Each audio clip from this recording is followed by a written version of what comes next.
And we have a very interesting show for you today. We've got James McKibney. You know him as the founder of Bullyville. He's star of A&E's Bully Hunter. He is a Marine Corps veteran, cybersecurity expert, and he shut down the largest revenge pornography websites, including the infamous Is Anyone Up, featured on the Netflix series The Most Hated Man on the Internet. You can watch his show at aetv.com/shows/bully-hunter. And we've got Gabe El-Taib, I got that right, El-Taib, comic book artist who was a DC comic writer who took a protest over some of the changes that was becoming woke on so many of the comics and the Hollywood productions out there. And so he's got an opinion, a lot of opinions about what's going on in the media landscape. So we'll get to it, starting with James McKibney. Our laws, as it pertains to substances, are draconian and bizarre. The psychopaths start this way. He was an alcoholic because of social media and pornography, PTSD, love addiction, fentanyl and heroin. Ridiculous. I'm a doctor, for sake. Where the hell do you think I learned that? I'm just saying, you go to treatment before you kill people. I am a clinician. I observe things about these chemicals. Let's just deal with what's real. We used to get these calls on Loveline all the time. Educate adolescents and to prevent and to treat. If you have trouble you can't stop and you want help stop it, I can help. I got a lot to say. I got a lot more to say.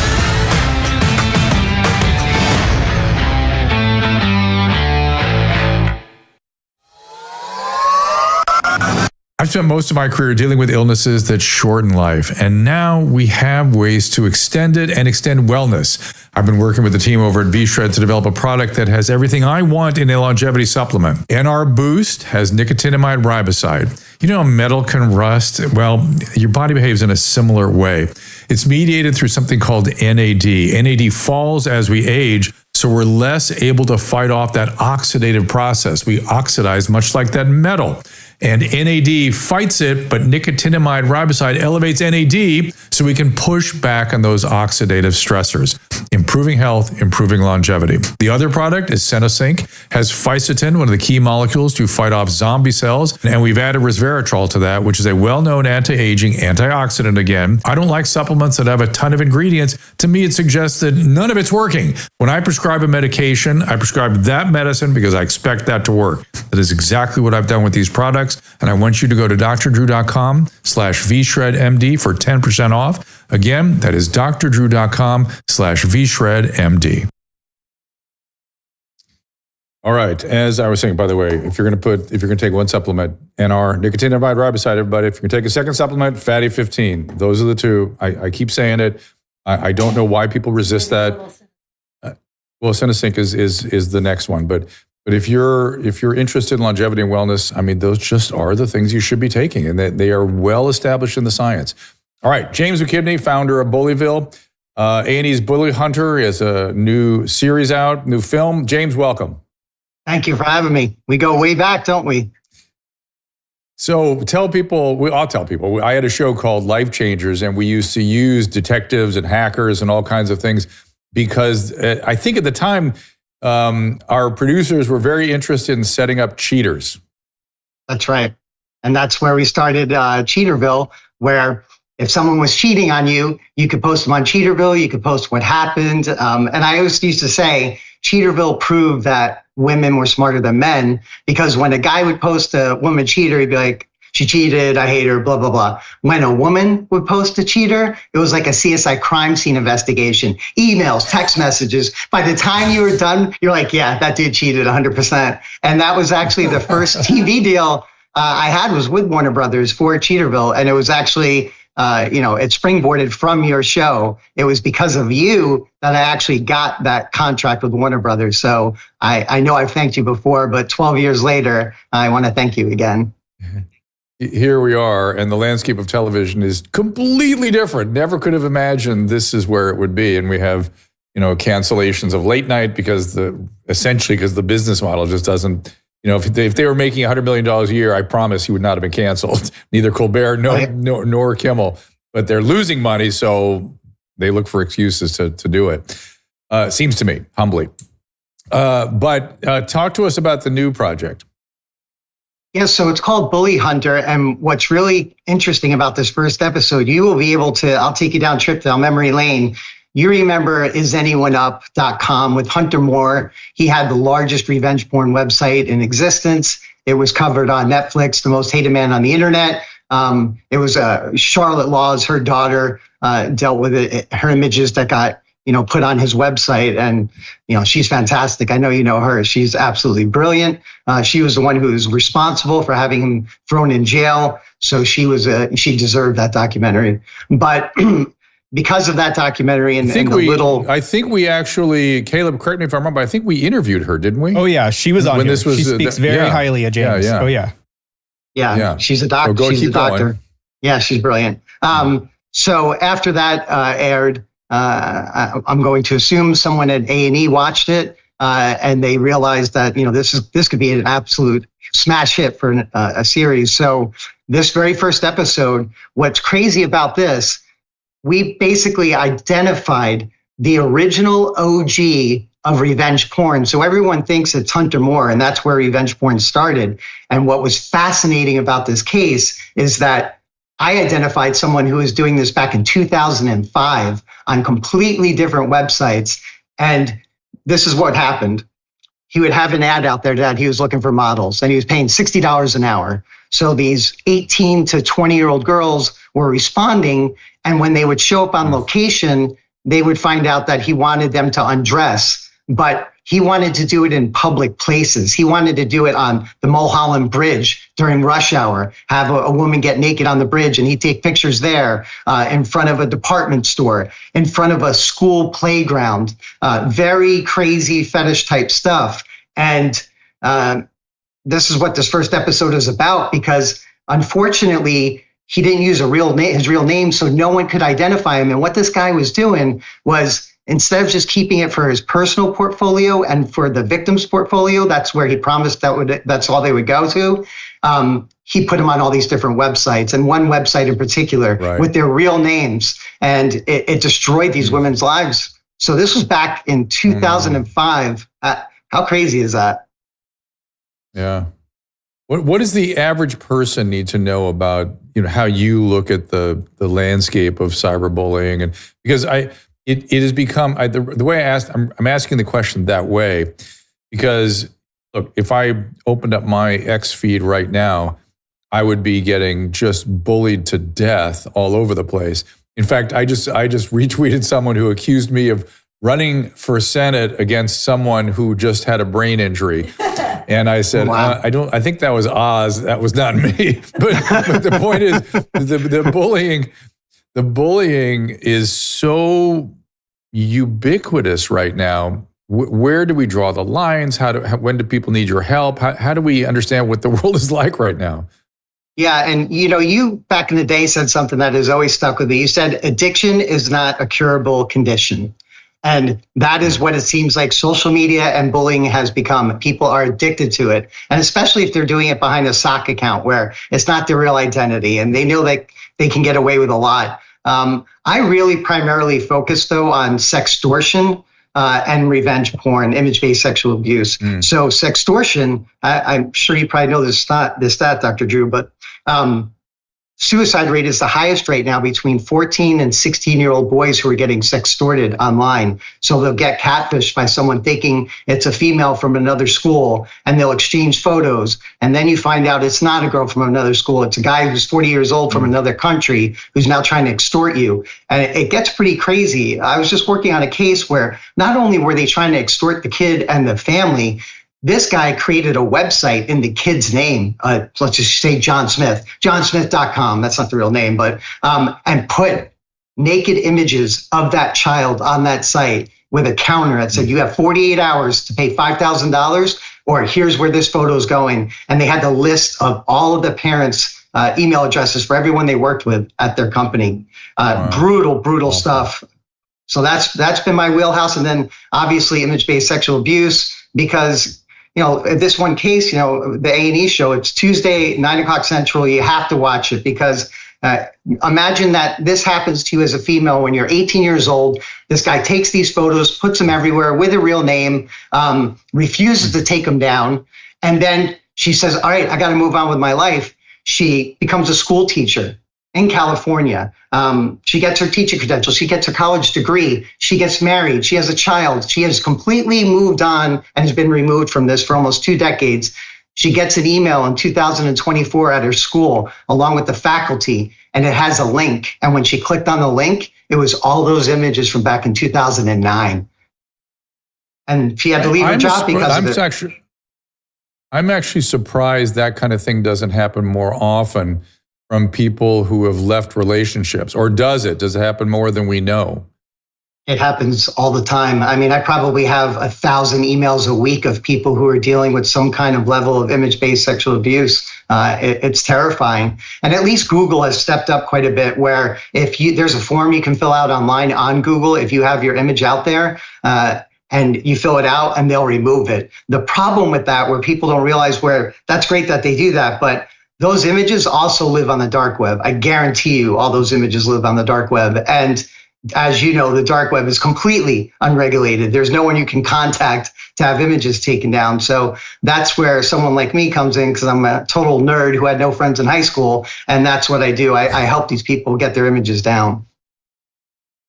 And how do you even know if that's happening to you? You know what I mean? I would imagine by the time you figure it out, it's already happened. Yeah, I mean, so back to the school teacher, she was saying that the first day of school, the parents are Googling her just to see her credentials and where else she has worked. And the first thing that comes up are all those naked images. And I'm not talking like 5 or 10. She had over 500 of her images plastered all over the web on at least 20 different sites. And people can always, and you mentioned the dark web, but people can also take a snapshot of anything, and then that's it. That can go anywhere, right?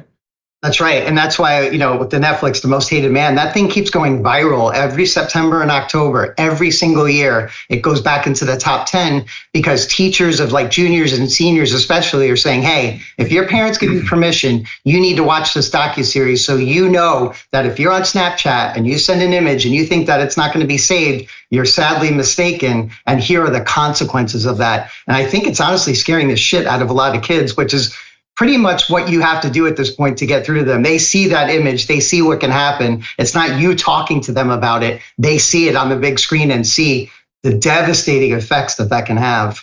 I feel like we've made progress with adolescents. I really do, because some of them were charged with felonies, for trafficking child porn. And if they received one of those pictures, they were trafficking child porn. And if they showed it to their buddies, they're trafficking again in child porn.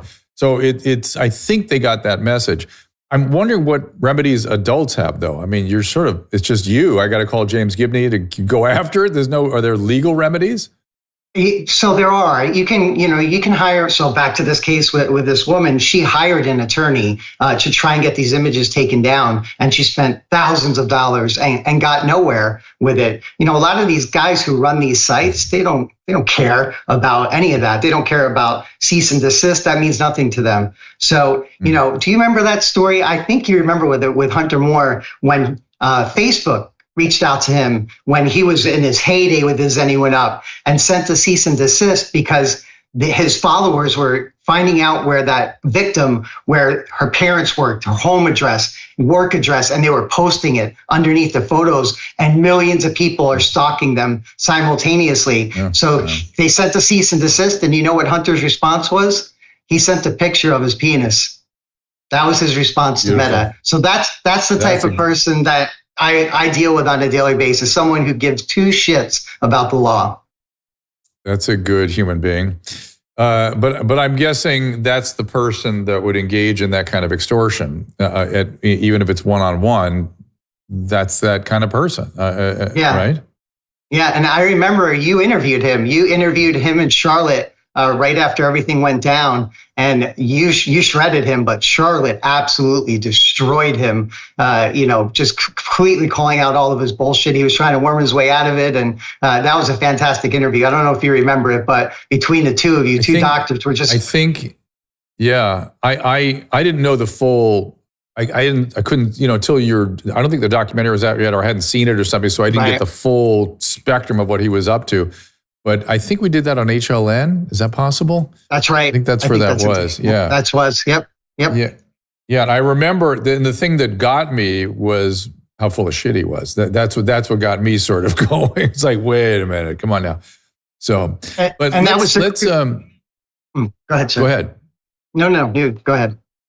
Okay, I want to give Caleb is very excited about us having you on the program today, and we this is his world, and we had a very challenging cyberbully situation that led to massive cancellation and all kinds of lovely things. And Caleb, I'll let you ask your questions and set that story up if you want. Yeah, I don't think that it is mathematically possible for me to be a bigger fan of James here. I've been following you for a very long time. I saw you post about this upcoming TV show like 3 years ago. And then with TV, you just think, okay, maybe they're doing it, maybe it's not. And then all of a sudden it's going to be on TV. So I'm very excited for it. But let me tell you what happened to us. So this was right around the earliest times of the COVID pandemic. Some anonymous person went online, created all these brand new anonymous accounts under the name Dr. Droops, and they spent the time cutting together dozens of out of context clips of Drew talking about the pandemic, and then spread it around to the media, posted it online, got millions of views with all these out of context clips trying to ruin Drew's career and get him canceled. Now Drew is, of course, let me just say, I want to add, but I want to add that one of the things he assiduously cut out was that every one of my comments, which were essentially, please calm down, I would say, and I made a habit of it, let Dr. Fauci be your North Star and just listen to the guys at the CDC. I've been working with these guys for years. They're very helpful. They'll get us through this. Assuming it's a guy. And that was the thing I got wrong. That's right. That was the one thing I got wrong. And unfortunately, that was cut out from all of it because at the time, it made me look like a reasonable person because I was saying that, but they cut all that out, which I'm kind of grateful for now because that's what I got wrong. Right. But anyway. Yeah. We have the opposite problem nowadays, now that we know, but we could never figure out who this person was. We could never find, he had created all new accounts. We had a couple of tiny little leads, but it just turned into this thing getting millions of views and people constantly bring it up and replay it. We can't get I guess we haven't tried to get the accounts taken down. So I'm like, it's probably somewhat of a free speech, even though it's, copyright infringement and all that other stuff. We tried. What do we do in cases like that? Because on one hand, it's as a public figure, I think, Drew, you learn to just let it just brush it away and just, okay, it's another hater. But this one's really stuck out because someone put a lot of time and effort into taking Drew out of context to try to ruin his career. So what sort of stuff could we do for a case like that? So, I don't know, 10 years ago, I would probably say, well, we should probably hire an attorney and we can see if we get a takedown request and maybe even go get a restraining order against this person and hopefully try to unmask them, because if you get a restraining order, you can start issuing subpoenas and see what it comes back. But I'll save you guys a lot of time and money, because what ends up happening with all of that is, so the subpoena results come back and you find out this is a pretty good guy. He's very technically astute. He's using VPN. So the IPs you get back are useless. They go nowhere and you just wasted a ton of money. So what I do is I have methods that I use where I can absolutely unmask someone like that. And once you unmask them and you put them in the court of public opinion, so my whole tagline is sometimes you have to be a bully to beat a bully. This guy or girl, whoever it is obviously bullying the shit out of you guys. So we have to bully him back. And that's exactly what I do. I would unmask him. I would pull him out of obscurity. I would put him on blast. And he would take the videos down because he knows that, this is just going to get progressively worse. So you just got to be a bigger bully than he is. Yeah. See, that's why I'm glad James is on our side. I sleep so much better at night knowing that James is out there. I feel like there's like a guardian angel that's like just deflecting all of the cyber bullies and all the attackers. There's someone out there shielding us secretly behind the scenes. So I feel so much safer.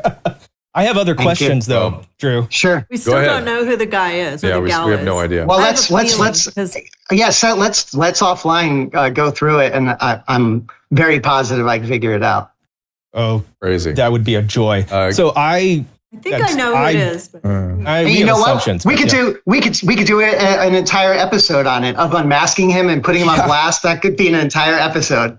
We even talked to him, like, well, why show? And what? Wait. For the of course, it has to be for A&E. Yeah, 100%. I'm in. I worked on it for a month with a PR person who worked for an attorney, and we scoured everything. We did, I paid her money to help me, and And we couldn't figure it out. We couldn't get any help from any of the YouTube or wherever it was posted. And I don't know. We had some ideas. It was such a crazy time. Anyway, and but this will be fun. It's tough. You're a public figure, and that's the problem with being a public figure is people can say whatever they want, and you're pretty limited to what you do. And even if when we find out who he is, what's the point of suing him? Because he's probably some broke guy who's living in a basement with his shirt off, with Doritos all over his chest on his 6th Mountain Dew. Who doesn't? I had a feel. It seemed to me. I think it's an attorney. I think it's a physician because he made a disclaimer at the very end. He said, "I'm washing my hands of this." And the way he spoke, he goes, "Because I got online, so there are death threats against my kids, against everybody because of this guy." And he goes, "I'm washing my hands of this whole affair," as though someone put him up to it or something. I don't know. I forget where that was. So, Is that on so Twitter? he stopped. No. So did he stop? Oh, yeah. Was there a point that he stopped? He stopped, but of course the world didn't stop, They didn't and take it down. he It's didn't still take it there. down, and it kept going. We should probably take screenshots of it. I'm sure I have it saved. I have every bit of evidence saved from when that happened. And I think it's less about prosecuting the person than it is, I want to see face to face. I want to see who is this? Why were they motivated to do this? And it's obvious they had to have known they were clipping things out of context because they found it. We didn't have AI clipping software back then. Someone did this manually and found all this stuff. But I actually have a different question. We better make sure, hey, if you're out there, Dr. Droops, don't take it down, okay? Yeah. We want to get you on camera. Yeah, we'll give you the opportunity. We'll give him the opportunity to come on camera and talk to him and see what, why he did it. Some of the reasons are pretty crazy. Like it could be something where Dr. Drew said one thing that pissed him off, and that was all it took. Jesus. Caleb, you have other questions? That's why I think I know who it is. Yeah, Caleb? So I very much enjoyed. I saw a screener episode of episode 1, and I really, really enjoyed it. It's actually people need to go watch it. You'll like it, even if you're not very familiar with computer terms and hacking terms and stuff like that. It's produced in a way that everybody will get it. Yeah. You'll really like it. A&E is a great network, by the way. But is it going to go up somewhere else after the network airing? Does it go onto a streaming platform or something? Yes, it does. The very next day, I believe it goes on Hulu, pay on Hulu and Amazon and all the other streaming services. Okay, but set your DVR. He gets credit if you record it and watch it. So please do record it and watch it nevertheless. Yeah. If you miss it, see it on Hulu. So there we go. So now, any streaming. So I watched it. I really enjoyed it, and it's not like you leave it on a cliffhanger. There, it's like you actually get to see. I'm not going to spoil it, but you get to see the actual person in episode 1. So don't think it's going to be a cliffhanger. This is a full episode, guys. You'll enjoy it. Something that I noticed though is that when you caught the guy who came on camera, there was a lot of apologetic words. But the person did not seem at all to be fully grasping the magnitude of destruction that he had placed on the lives of these women for so long. So have you noticed any sort of a pattern? I'm sure there's a lot of these people that you talked through the whole series. So have you noticed a pattern of the personality types of people who like flippantly stalk and harass total strangers from far away from the internet?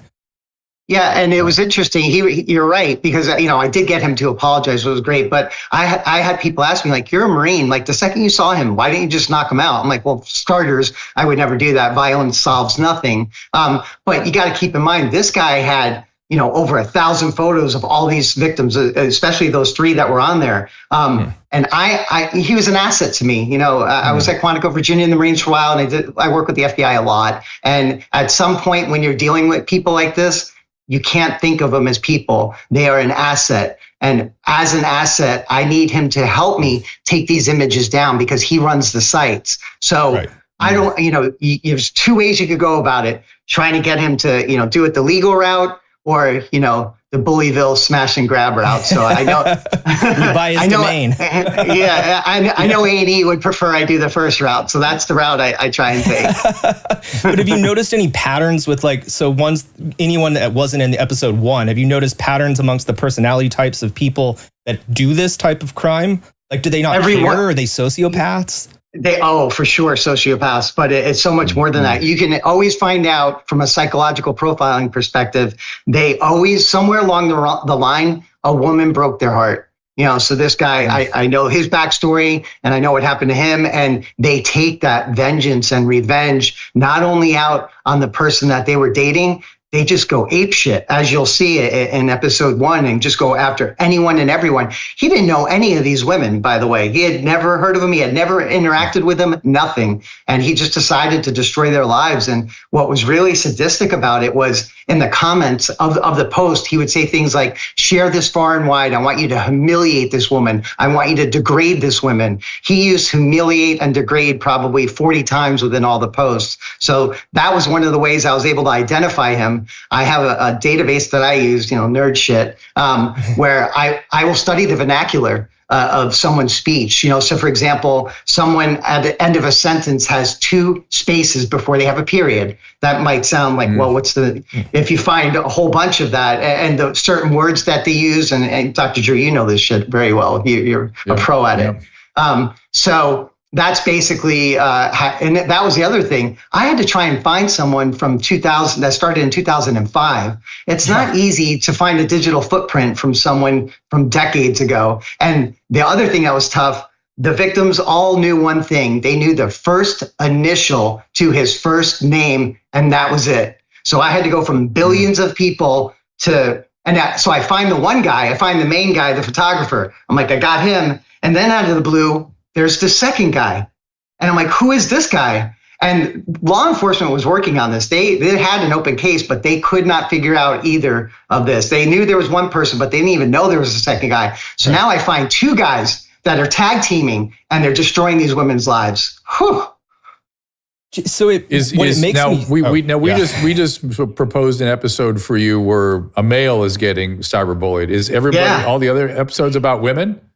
No, there's another one that we're going through now that is a male, but oh my God, for sure, I want this case, 100%. Because we have a personal relationship, obviously, but and I didn't know any of this. So now that I know this, I'm obviously going to go scorched earth to find out who this person is. So we're going to get it all on film. We're going to bring him out of obscurity. And I can't wait to see your interaction with him once you know who it is. I'm curious to see how you're going to react when you're face to face with someone who's done the stalking and harassment of you and your kids. Whew. Well, he didn't do my kids. He generated stuff towards my kids. It was such a crazy time. People forget. That's what I was talking to Adam Carolla this morning, and people were complaining about a lot of stuff, that's happening with cancellations. And he just goes, where were you during COVID? Where were you? What happened? Why didn't that matter? And this matters. What's going on? And nobody seemed to care about the cancellations during COVID. It was really something. Except I did, because I realized that they were canceling good people. That seemed to be part of the plan. And so I started talking to all the people that got canceled. And now one of them's the head of the NIH, one of them is the head of the HHS. And these were good people with a lot to offer. And I had never imagined the government was involved with it. That's the other part, James, I'd like you to look for. At that period, it's very clear the government got very involved with all of this, particularly as it pertained to silencing physicians. So I wouldn't be surprised if this was somebody in Washington. It would not surprise me. I don't know that that's the case, but it would not surprise me at all. Oh, I can't wait. As soon as we're done with this call, I'm starting. I promise you that. All right. Just as a sort of a last sort of conversation, part of our conversation, you were a Marine. Tell people about the arc of your life and how you got here. So, it goes back, people always ask, like, why do I do what I do? Because I don't charge anyone to help them. I never have. And it really goes back to my childhood. I was born and raised in the South Bronx in New York. And I remember when I was 8 years old, I remember my dad beating the shit out of my mother with a frying pan. I remember the New York City Police Department coming in. I had a fully autistic brother. And from that moment on, I never saw my mother, my father, or my brother ever again to this day. Then I got sent into foster homes in New York City in the early 80s, which was atrocious. And I had some really awful experiences where, I would see an 8-year-old girl being, sexually assaulted by the foster dad and the foster mom. And, one incident, just awful stuff. You could find it online. There's a lot of horrible stuff that happened to me too. But I really do feel like that is where that seed was sown, where, I knew one day I was going to help other people. And when I saw, Hunter Moore's site, when I first went to isanyoneup.com, I've never said I have PTSD from anything that happened in my past. I actually have never even seen a psychiatrist or anyone. I feel like I've done a good job, compartmentalizing it. But when I saw Hunter's site, one of the very first images I saw, I thought it was this girl that was sexually assaulted who had grown up, like her face, that everything was, I thought it was her. And it freaked me out. But then I was like, you know what? I'm going to completely destroy this guy's life. How can I destroy this guy's life, to where he never does this to someone again? And that's kind of where it started. Wow. Well, it's thank God you're using it for good, because it doesn't always go that way, and I just hats off to you for you've been of service in the military for the cyber world now. And I personally am very grateful, because we have to get control of this thing that we all use and all rely on and sort of become dependent on.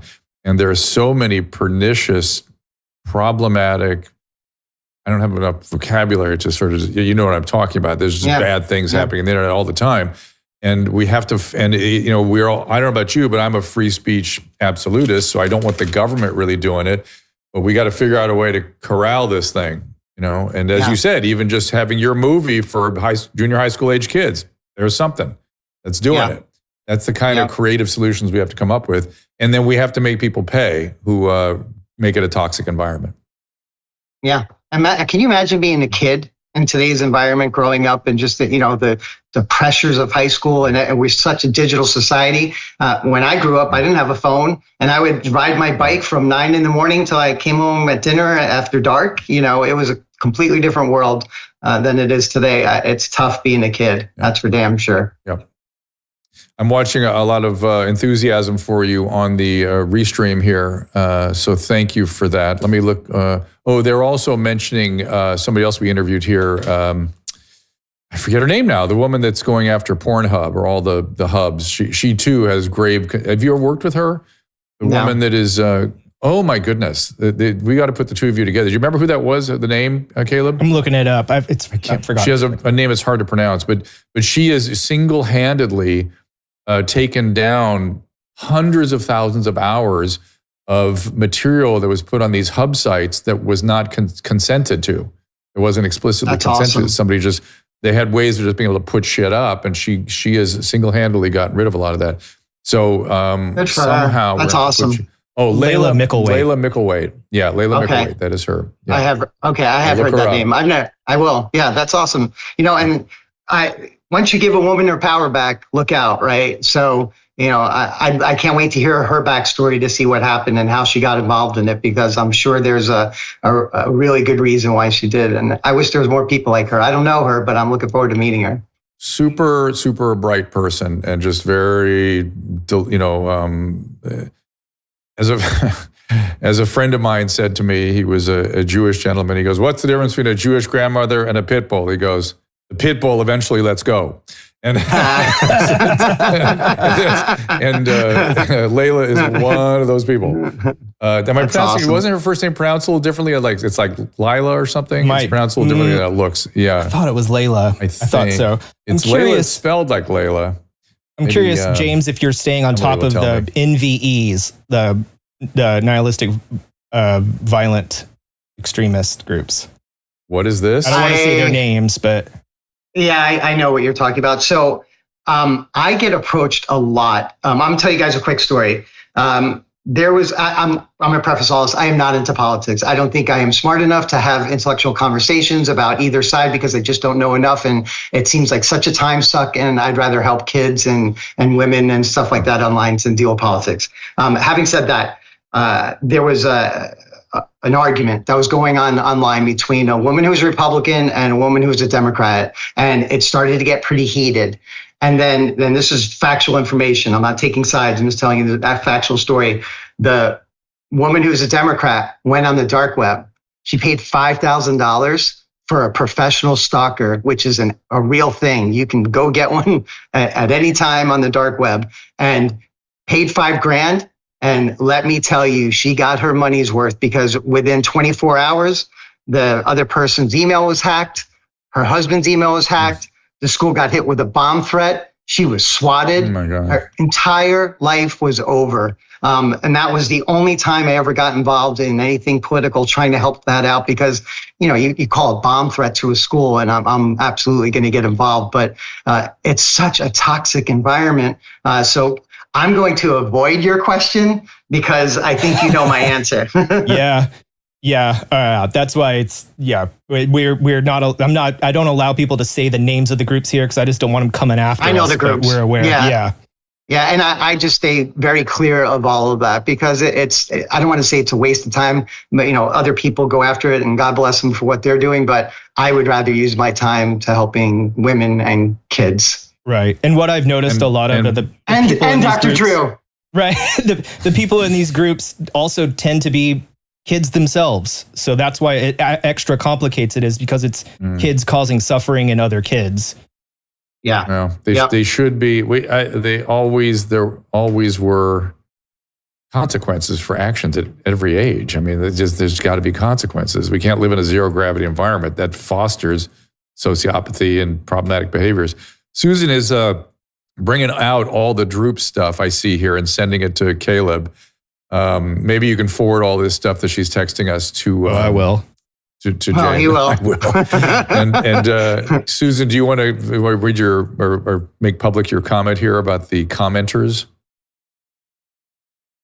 I mean, the guy came on and said, "Oh, he apologized and blah blah blah," but the responses on X were mostly from the left, obviously. Before we really knew how polarized this country was, But it was just terrible. I mean, I had to bat trolls like every day. I didn't even want Drew to see half of them because it was just, you're a quack, you're a charlatan, you're this, you're that.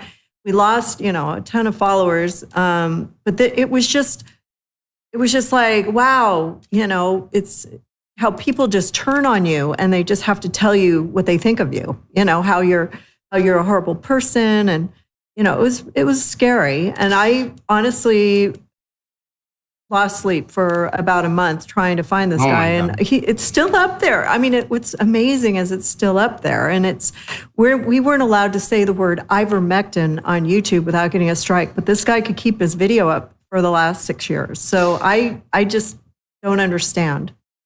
Maybe we can sue YouTube. Let's work on that, James, whatever. Now we're on the revenge phase, right? Because we're going to find out who this is. And, revenge is never pretty, but when it's done intelligently, meticulously, and psychotically, I want revenge.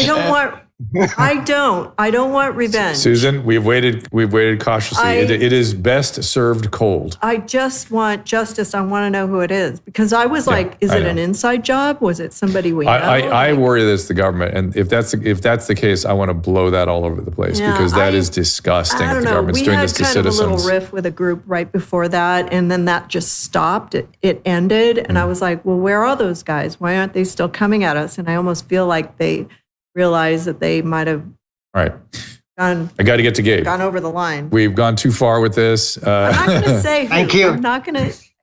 Can't. But listen, James, it is a pleasure and a privilege. Is there a place you want people to go if they need help, or is that overwhelming, or how do you want people to approach this? There's two main places. So bullyville.com is definitely the main spot, but even on Instagram, just look up Bullyville.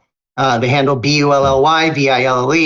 And then people can DM me, and I will tell you that anything that involves kids, especially sextortion, jumps to the very top of the list, because I don't want a child to unalive themselves because of what's happening. Good, well done, James. All right, my friend, we'll talk again soon, no doubt. Right. You'll see where you are by the end of the day. So yes. if you have our man or gal, who knows? All right. Talk soon. Bye. All right. Thank you. We're going to shift gears, and we're going to talk about some of the excesses in Hollywood and television with Gabe El-Taib. He's a friend of Tyrus's, and they're actually working on a cartoon together. It's very interesting. But he left it all to go do stuff independently, and he's got a great story, and he'll be with us right after this. I'm excited to bring you a new product, a new supplement, Fatty. I take it, I make Susan take it, my whole family takes it. This comes out of, believe it or not, dolphin research. The Navy maintains a fleet of dolphins.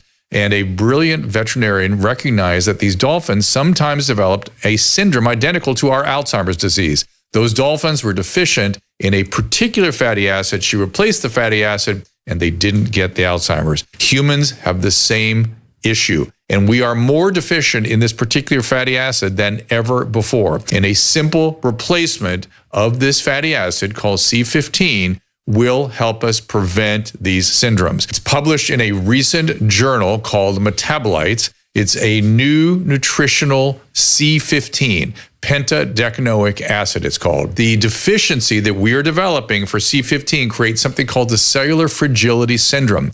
This is the first nutritional deficiency syndrome to be discovered in 75 years and may be affecting us in many ways, and as many as 1 in 3 of us. This is an important breakthrough. Take advantage of it. Go to fatty15.com/Dr. Drew to receive 15% off a 90-day starter kit subscription, or use code Dr. Drew at checkout for that 15% off, or just go to our website, drdrew.com/fatty15. What's so special about Paleo Valley's grass-fed and finished bone broth and superfood bars? Well, everything. All are delicious, high in nutrients, low in calories, and contain nothing artificial. Co-founder Autumn Smith on what goes into every superfood bar. So we have bone broth protein powder, and then we've added other superfoods, cashew butter, we have spirulina in there, acerola, broccoli powder, kale, blueberries. And so it really is kind of just an infusion of superfoods with every bite. And then there's the extraordinary bone broth protein made with an ancestral approach that boosts our collagen intake. Collagen is something that's gone by the wayside in our modern diet because we don't eat nose to tail anymore, but it was something we ate a lot of, and it has so many benefits. So if you have sagging skin, joint pain, gut issues, your decreased bone mineral density, slow to heal your wounds, slow recovery, these are all things that collagen can dramatically improve. If we're not giving our body the building blocks to produce it, we just age more rapidly. It also improves sleep, improves blood sugar control. So it's essentially like the Swiss Army knife of healthy aging. Like I said, Paleo Valley's bone broth is something special. Make Paleo Valley part of your longevity regimen. Go to drdrew.com/Paleo Valley for 20% off when you subscribe and 15% off your first order. That is drdrew.com/Paleo Valley. The wellness company knows that taking charge of your family's healthcare is a top priority, and being rationally ready, and who knows what the future will hold for us. Now TWC has a service to cover your family's medical needs, including and especially prevention. For just $100 a month, the One Wellness Elite membership includes 2 free medical-grade nutraceuticals per month, free prescriptions for over 800 of the most common medications, access to concierge telemedicine available at a moment's notice, and a 15% discount on all supplements and the emergency kits. 15% off the emergency kits. That's quite a saving. So if you're spending $100 or more on supplements and meds every month, this plan will already save you money. If you sign up for a year, you'll save $200. And when you use the link, drdrew.com/CWC, you'll get 10% off the first payment to the One Wellness Elite membership.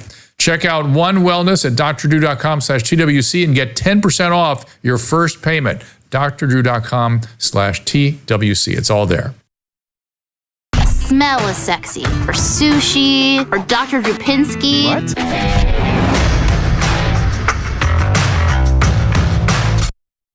What indeed. I neglected to mention in that little presentation that the One Wellness comes in 3 tiers, Select, Premier, and Elite. We were talking about the Elite one there, but they each have for different economic solutions to your individual and family needs. drdrew.com/TWC. You'll read about it there. We are trying to solve the problems of healthcare and create medical freedom. It has been a priority since cancellations and all the things we were dealing with during COVID. Also, a reminder that Paleo Valley is coming out with come out with a delicious pumpkin spice bar for the holidays. Limited time, but if you like pumpkin spice, this is a great, they're so good. Superfood bar. It's a great superfood bar. And it has a bone broth as the base, and then she has she said like in the ad, they add a whole bunch of other nutrients.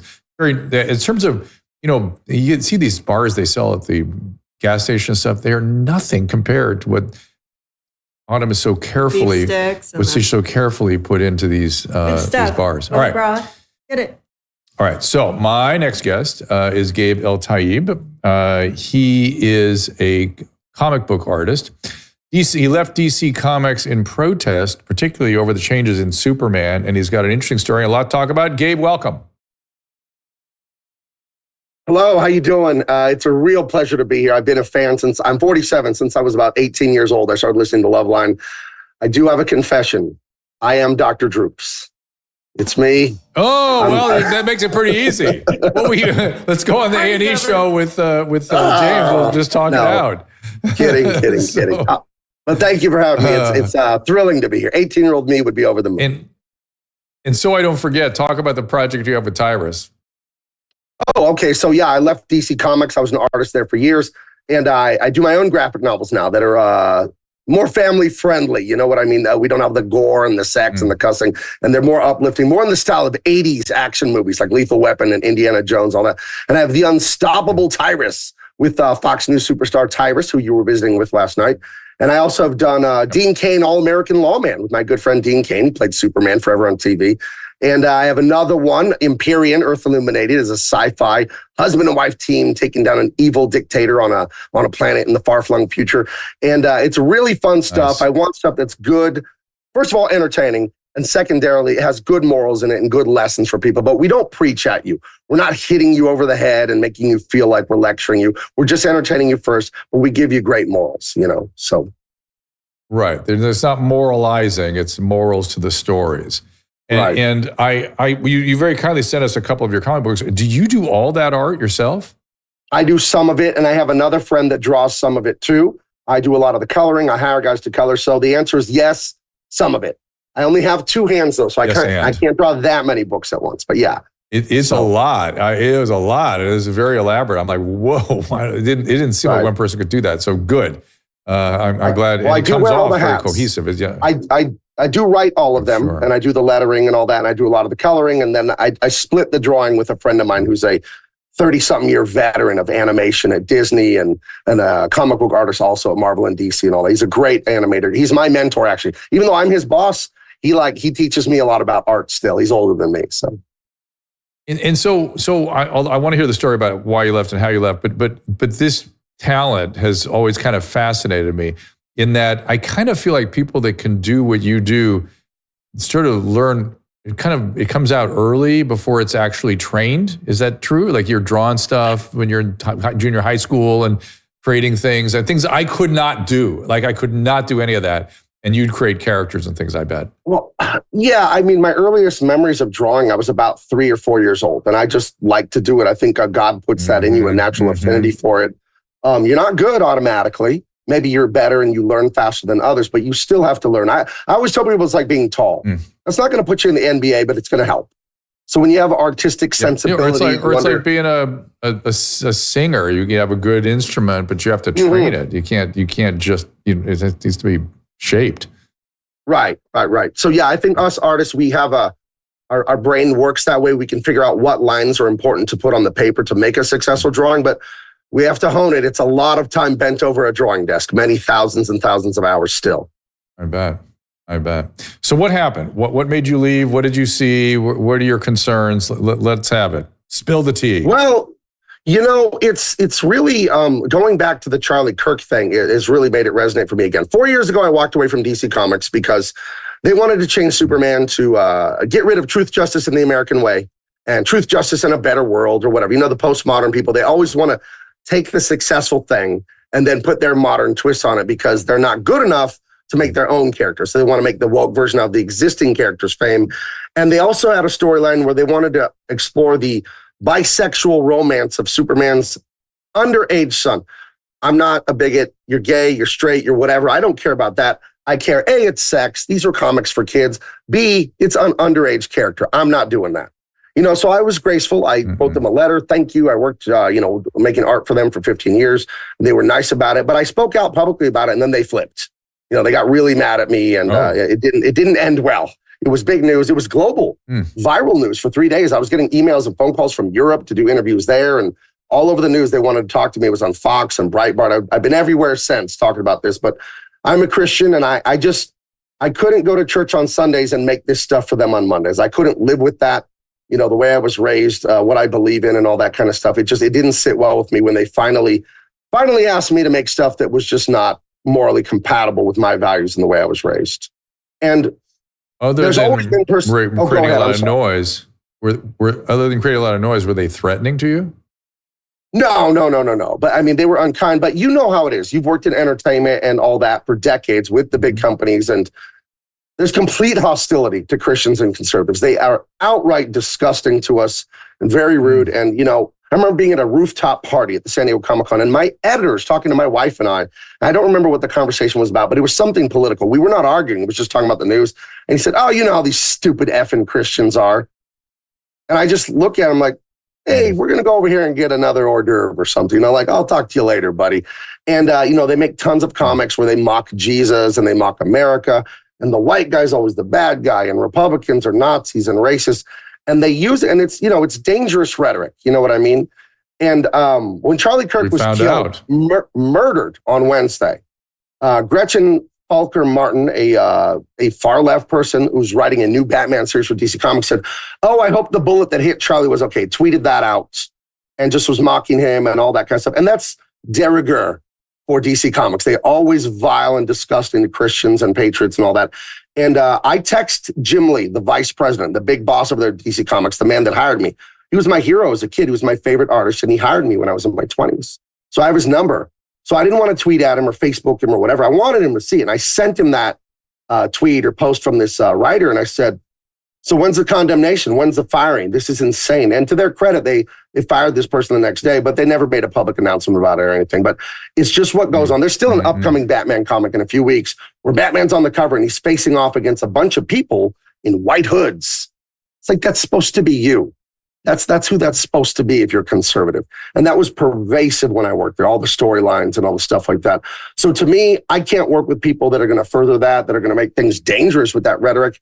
So I made my own company. There it is. There's a cover to The Unstoppable Tyrus. You can go to look at that. bigmancomics.com and check out everything we've got cooking.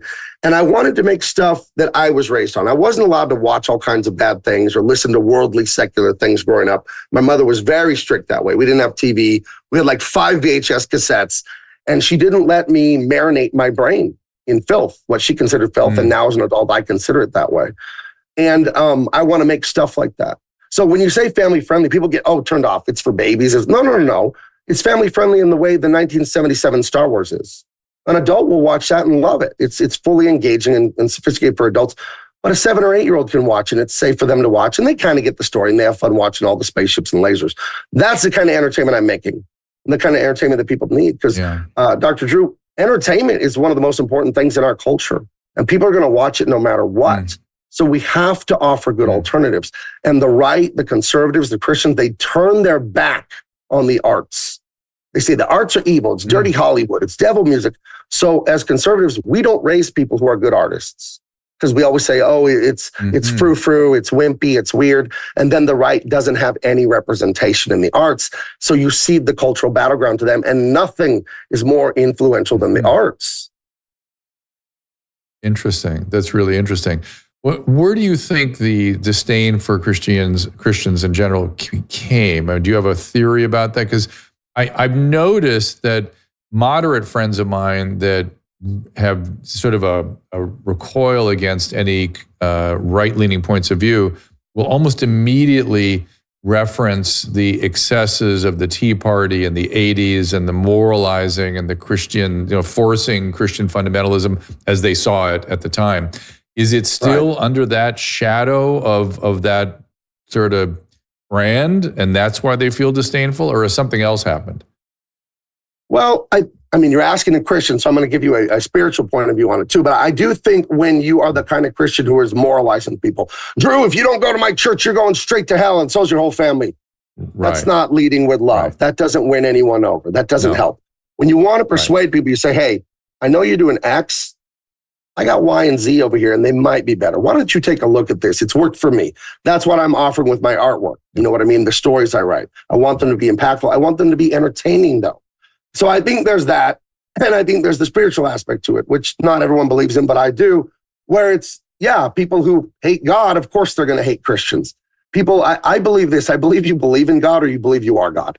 And I think there's a lot of, I don't want to believe in God because I don't want rules. I want to determine everything. I want to say what's right. I heard you and Adam in the 90s. I'm like a Loveline junkie. I've heard so many thousands of episodes. And there was a time when you and Adam were talking about this TWISM thing with, I think, Shaquille O'Neal and other guys. It was his advertisement, and it's "The world is mine" is what TWISM stood for. And Adam was ranting about, do you remember this? Oh, yeah. Adam was ranting about this attitude It got crystallized around Wah Wah Wubsy, because his children were watching Wah Wah Wubsy, which was "you're you, only you are you, and you're the best, and you have to worry about anything or do anything because you're just the best." And he was like, "Oh, no, this is going to create terrible people."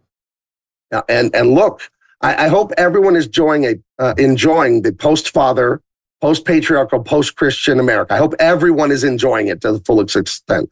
And Christians have no one to blame but themselves to some extent for being the fire and brimstone people and not being good examples. You're supposed to love.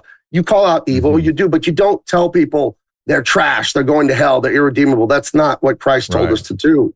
We're supposed to show a better way. And then people have a free will. We have to accept that as Christians. I cannot force anyone to believe like me. I wouldn't want to, because I wouldn't want anyone to do that to me and force me to believe their way. So we have to find a way to get along. And I think the best way is to be persuasive. And stories, scientific research shows stories, narrative, movies, books, comic books, music.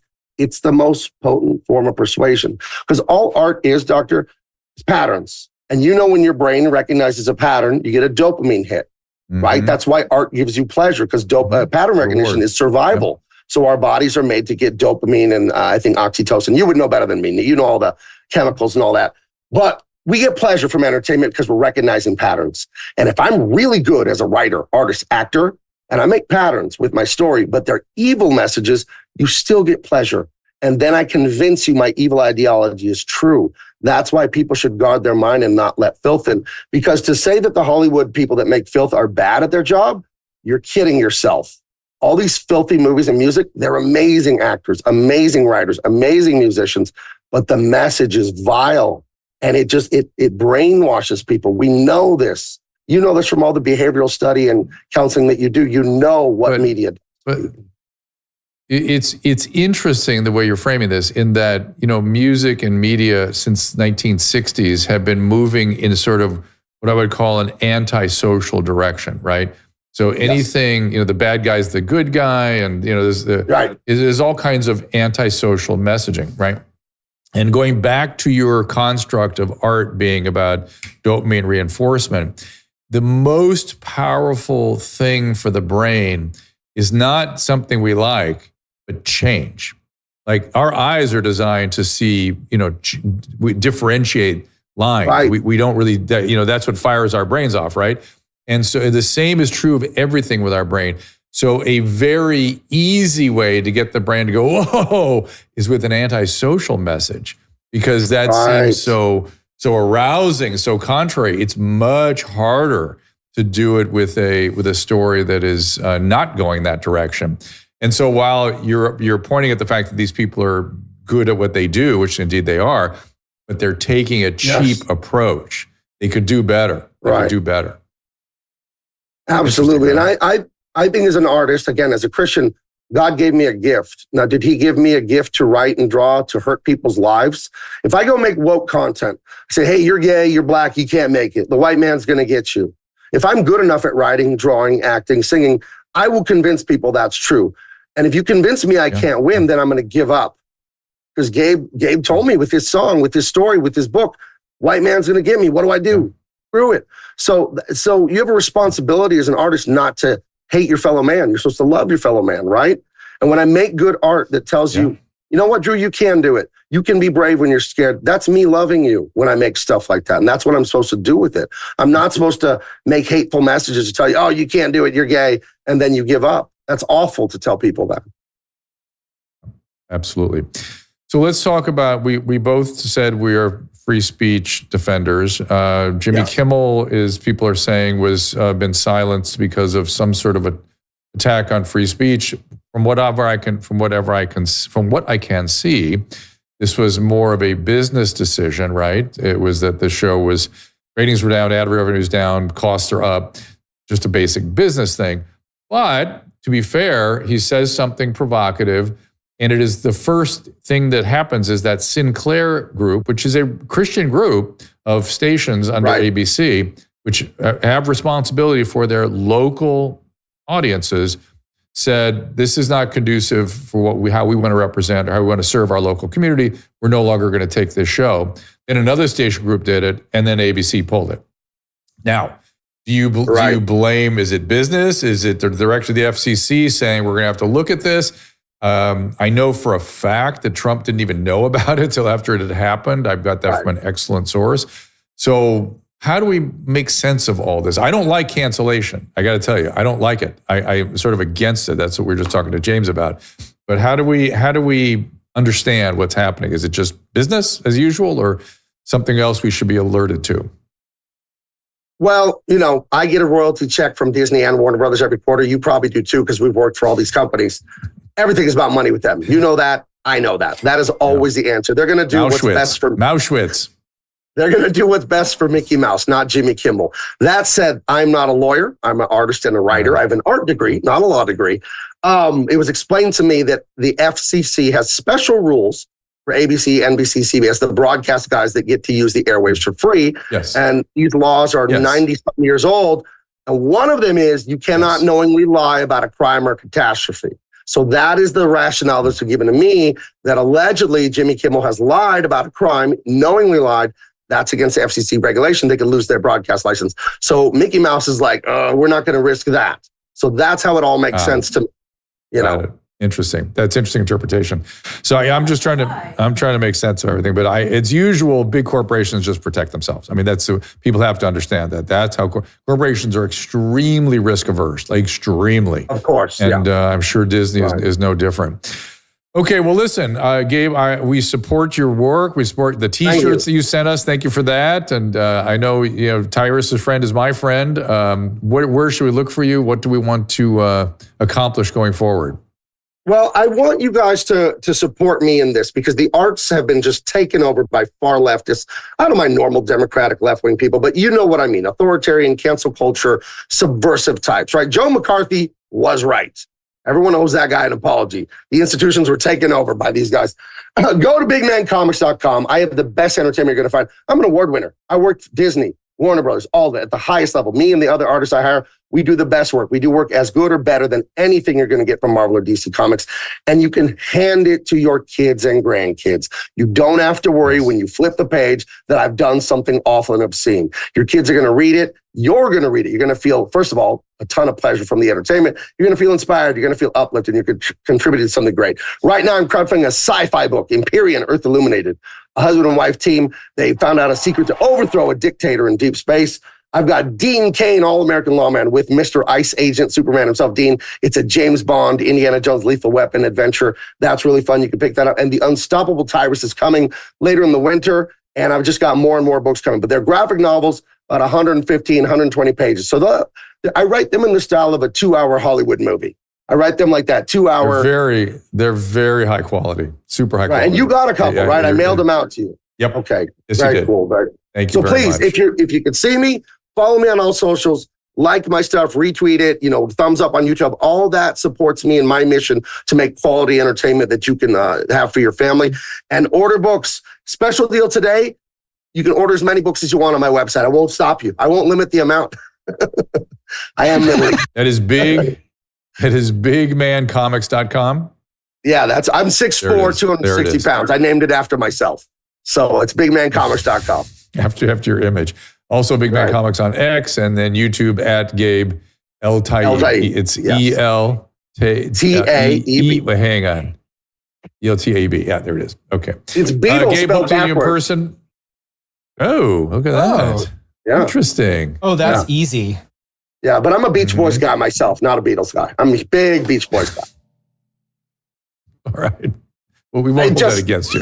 That your name has Beatle backwards in it. All right, my friend. Thank you for joining us, and good luck on all this. It was a pleasure. Thank you, Gabe. Appreciate it. All right, coming up, I thought today would be a little different, a little fun, and I hope you guys enjoyed our guests. Mouse Zedong. Thank you for that, Dexter. Salty Army. Kimmel is free to create his own platform where he can say whatever he wants. That is absolutely true, Joshua. Yeah, that is That's the what point. we did. I think that's what we did, and I think it's what people in traditional media don't understand. They are so wedded to these old models that are failing. They don't understand that they have to go out and fight for audiences, and we appreciate. That's why we're so appreciative of the people that support us and the people that watch this, because it's not easy. It's not easy, and we want to create stuff that you want to see and participate in, and create a community and all these great things we can do with the technology of the day without relying on a giant corporate structure or a giant infrastructure. You just don't need any of that anymore. It's just us to you. Let's see. Tyler Fisher going to make a command performance. Naomi Wolf, Nick Hulcher, Jessica Rose. Too much show on that day. On the 30th, as I told you, I think I just scheduled something else on that day. That is an indulgence for me because Andre is what time are we doing that show? Is that going to be noon, 12:30? Yeah, 12:30 Pacific. Yeah, 12:30 Pacific. That is the 20th. I'm looking at 26. Uh-oh. Well, it looks like Insights. there he is. There you are. Yeah. Okay. There's a journalist from France who has got some very interesting insights. And so I'm asking everyone's indulgence. We're going to get, you hear all this stuff about how Europe has lost their respect for us. Europe doesn't care. I don't see that. When I listen to European radio and things, I see them wanting to do what we're doing. That's what I keep seeing over there. And we're going to get a well-known journalist to come in and tell us about it. I'm looking at the replay of you with Gabe, and your backdrops were perfect together. Oh. I don't know if he did that on purpose, if he was able to light his up so that he's an artist. Maybe it is. I know, but I want everybody to look at my backdrop. I did a good job with that. JP Sears, Leyland Vitter's coming in. He's got a new book. Naomi's been out there hustling. She's got so much stuff going on, and she's been in the line of fire. So let's get her in here and give her a chance to hang out take with a them breather. On Friday? Sure, whatever. All good. All right, everybody. Thank you all for being here, and we will see you. Let me double check. Next Tuesday is not the 30th, right? Yeah, next 30th here with Leland Vittert and Dr. Joseph Witt-Daring. Next Tuesday is the 23rd. Gosh darn it.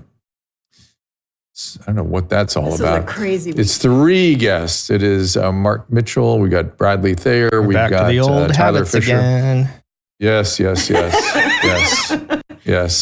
We're going to have a really big shoe. Just come on by on Tuesday at Tuesday, 8 p.m. 2 o'clock. We'll see you then. 2 o'clock, 3 o'clock. Oh, sorry.